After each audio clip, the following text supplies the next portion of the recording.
Hey guys, WebHeadGaming here, and today we'll be continuing the Mega Man X series with Mega Man X2 for the Super Nintendo. Now, X2 came out in 1994, a year after the original Mega Man X. And it was obviously created due to the fact that X1 was so successful.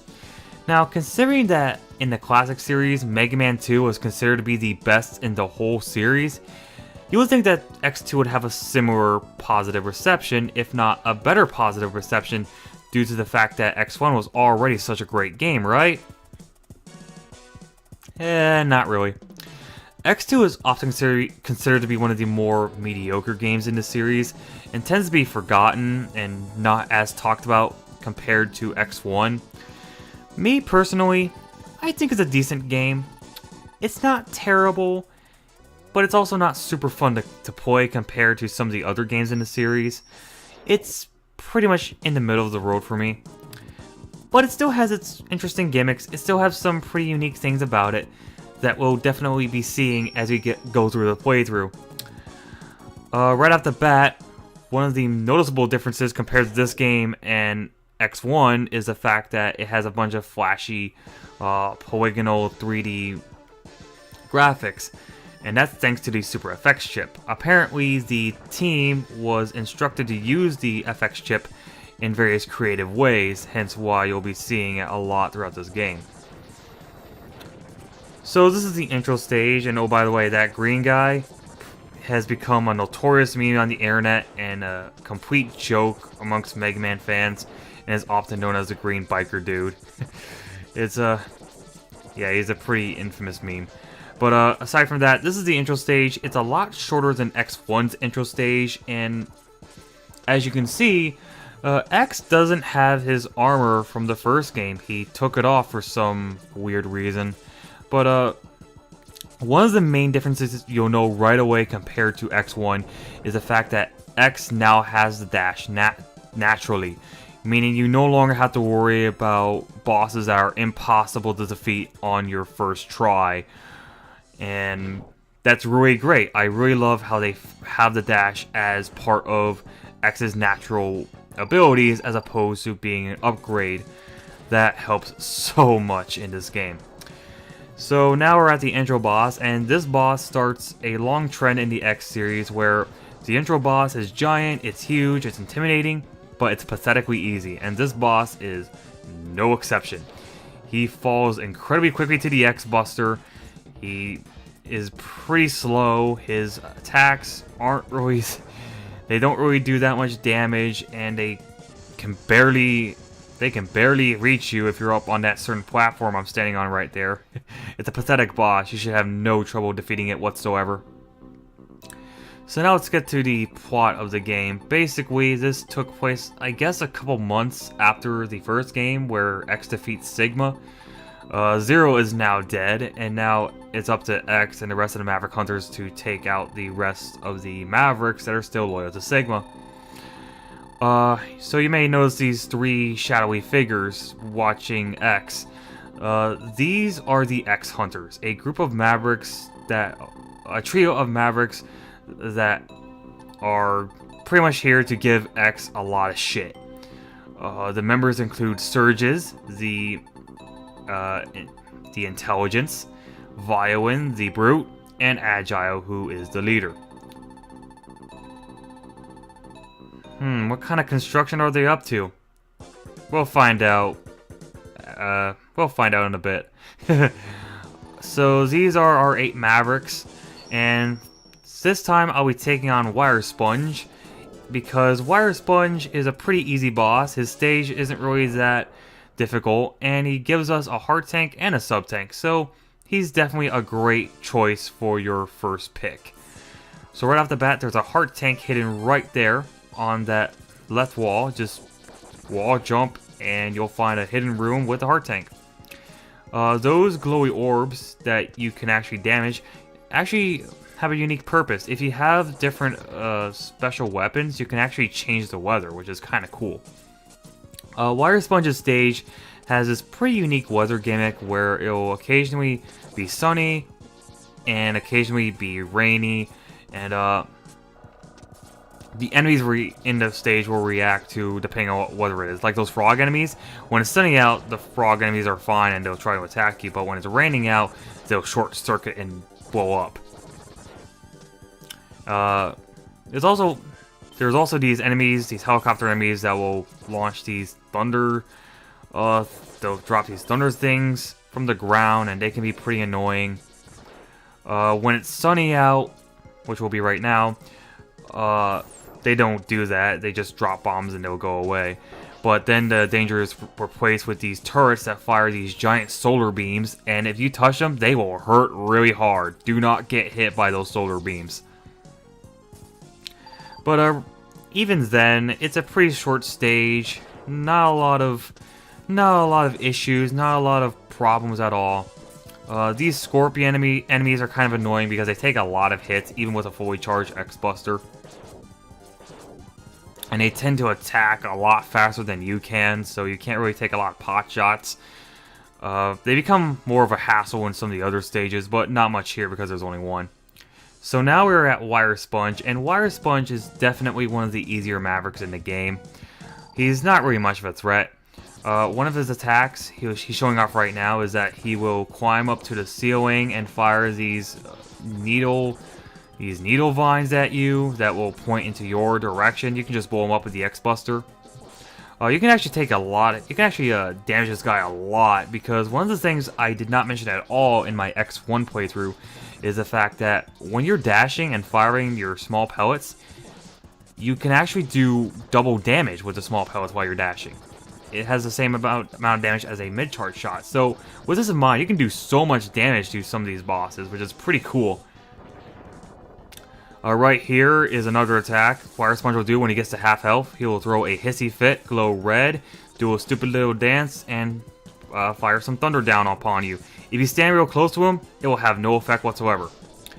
Other attacks that he does is he'll throw his whip at you. Not too hard to dodge, it's pretty short range. Another attack he'll do is that he will use the whip to latch onto the wall and pull himself forward. You can just dash over him. It's not a really hard attack at all. Wire Sponge is a pathetically easy boss, and yeah, definitely a great pick for your first Maverick. So by defeating Wire Sponge, we acquire the Strike Chain, which is actually a pretty decent weapon. I mean, it doesn't really have great range, but its utility is kind of cool because when you use it on a wall, you can actually latch yourself onto the wall, and it can be pretty useful for getting certain items in the game. So now we're going to be taking on Wheel Gator, and Wheel Gator is weak to the Strike Chain. However, I will not be using it on him for reasons I'll explain when we get to his boss fight. Wheel Gator's stage can be kind of annoying for the sole fact that the screen shakes. I guess they're trying to emulate the feeling that you're on a tank, and so it likes to rumble a lot, but it gets kind of annoying to look at and kind of gives me an eye ache whenever I play it, honestly. So there's the power of the Strike Chain. It is pretty powerful against certain enemies, but it does have a pretty pathetic range, so I don't really use it a whole lot. Right up there is a Dr. Light capsule. Now, I would be able to get it with the Strike Chain, however, I am not skilled enough to do it. Basically, it requires you pulling off a very precise dash and latching yourself onto the tip of that wall at the most precise moment with the Strike Chain to be able to latch yourself and wall jump up there. I am not skilled enough to do that, so I'm going to have to come back here when I get the leg parts in another stage.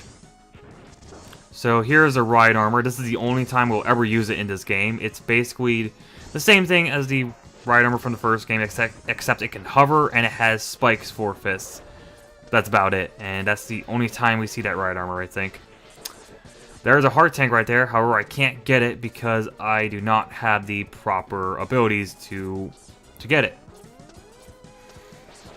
These Sniper Joe enemies fire this boomerang at you. It doesn't really do a lot of damage, and you can knock off the dude's shield with a mid-charge shot or with a dash pellet.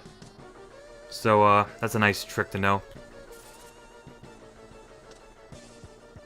You may have noticed that alternate pathway with a bunch of spikes. I'll explain that in a bit. But overall, Wheel Gator stage isn't too bad. Not a lot of enemies. It's just annoying because of the fact that the whole screen shakes. I really do not like that at all. These generators that spawn these robo-birds are really great for farming for energy tanks. In fact, you saw one at the beginning of the stage. It's a pretty excellent place to farm for... Oh, I'm sorry, not energy tanks, sub-tanks. Energy pellets. Farm for energy pellets is what I meant to say. Durr. But yeah, that's a great place. The beginning of the stage is a great place for farming for sub-tanks. This enemy is kind of annoying because it constantly fires these cannonballs and they do a lot of damage, so I'm trying my best not to get hit by them while doing these precise charge shots at the face.